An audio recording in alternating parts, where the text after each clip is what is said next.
Hello, hello. I am back to help you do this thing called life. We've been talking about Jesus, his emotions, his temptations, just all the things that made him human, the things that his practices, um, everything that allowed him to win. And we're looking at them to see what we can glean from them. So we've been going through John chapter 13, and we've kind of been going at a snail's pace.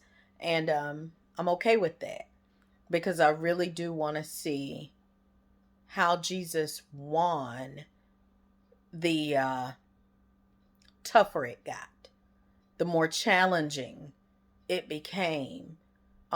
He just dug in deeper and he still kept winning. It did not remove the fact that he was human. As a matter of fact, I believe that it probably made his humanity even more real to him. I mean, he was closer to being separated from his father than he'd ever been. Um, and it was because of us. And so, yeah, we're looking at the things that made him human. And so today we're taking a look at John 13, verse 33. And it says, Jesus said, "My children, I will be with you only a little longer. You will look for me, and what I told the Jews, I tell you now. Where I am going, you cannot come." So I want to look at this from a couple of different ways because we're looking at him as a human and looking at how it relates to us.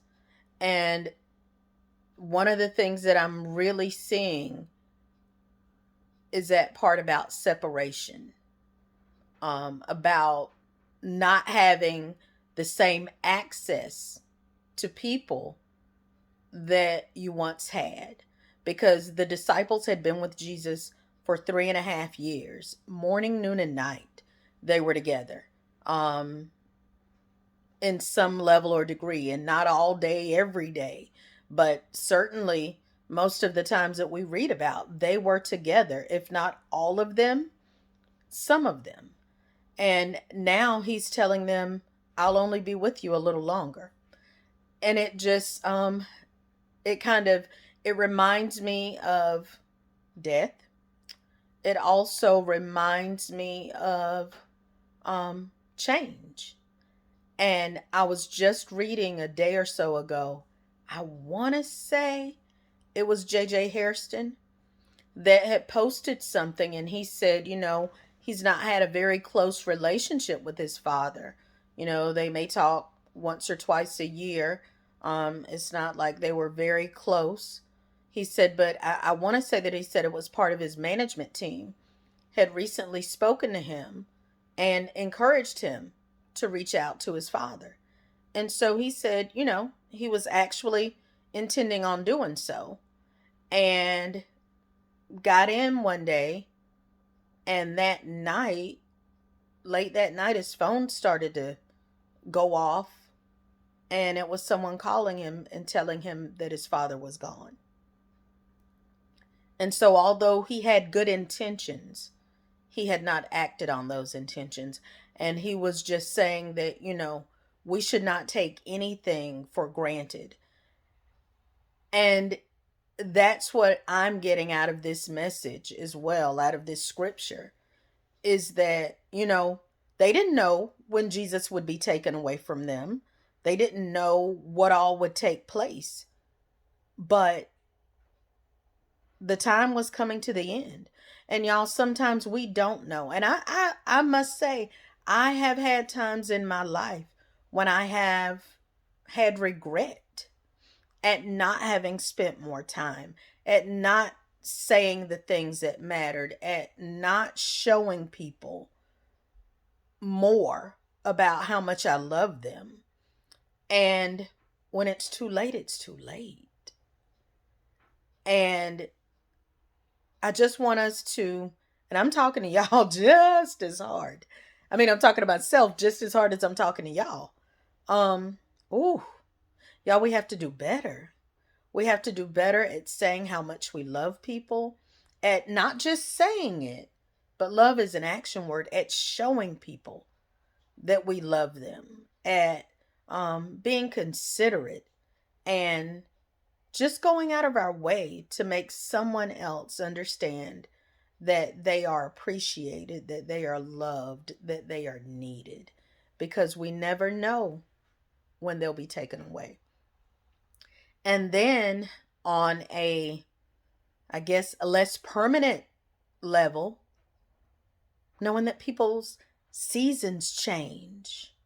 And just because you have access to a person in one way in this season does not mean that you will always have them that way.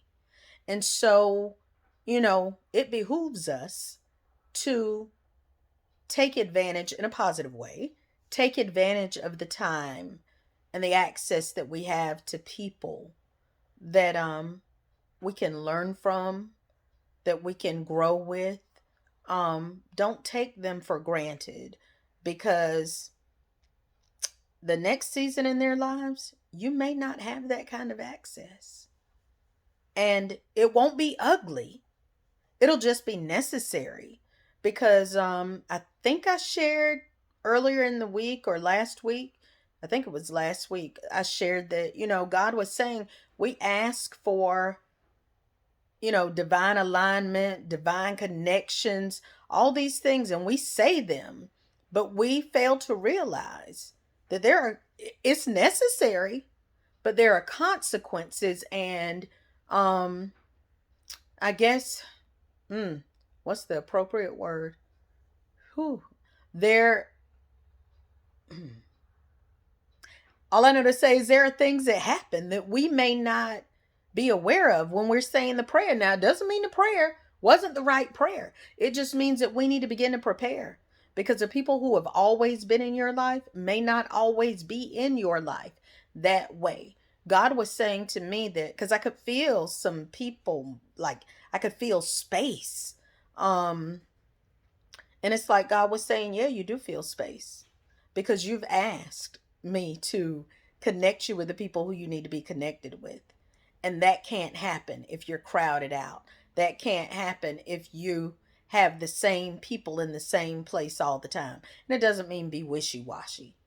It just means that if God is expanding your area, if He's expanding your reach, then that space, we talk about enlarging our territory. But you think everybody's going to stay in the same place. They're not. So I just encourage you to um, really enjoy the time that you have with the people that you have in your life, where they are right now, and understand that as time changes, as seasons change, as you change, as you get closer to destiny, those relationships may change. And it's not bad. It's different. It's necessary, because you can't take everybody with you. One of the things that was said in this scripture, where I'm going, you cannot come. And there are some people in your life now who cannot go where you're going. It ain't ugly, it's real.